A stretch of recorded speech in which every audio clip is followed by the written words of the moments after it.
oyo esoka kosakisama basili kobala na libala ya petwa na kati na mibeko ya tata nzambe mpe limemea ya lingomba. Yango wana banda lelo bango mibale bakomi mwasi na mobali na ye na kombo ya tata na Molimo Santo.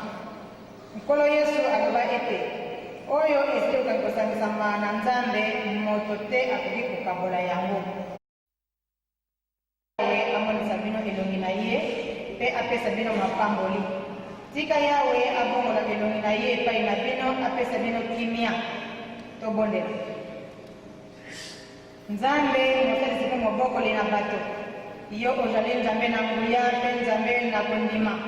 Yo okobongwanaka te mpe mopesi na ngolu nyonso. Tika ete ozala nzeneleke na malako minene oyo bango bato oyo mibale liboso na yo. Pesa bango ngolu na yo mpe kondima na yo ete babatela mibeko na yo mpe balingana mpe kotosa malako na yo mpe basekelisa yo tata nzambe na nzoto na bango mpe na milimo kati na nkolo Yesu Kristo mokonzi wa biso.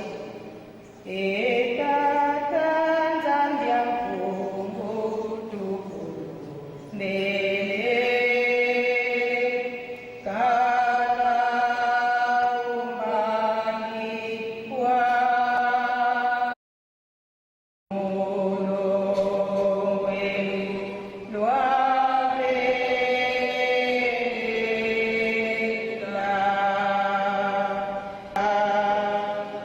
tika mapamoli yango mpe bolingo batata nzambe mpe bosungi bwa Molimo Santo ezala na bino kuta lelo mpe lobiko na lobiko na kombo ya tata Molimo Santo. Amen.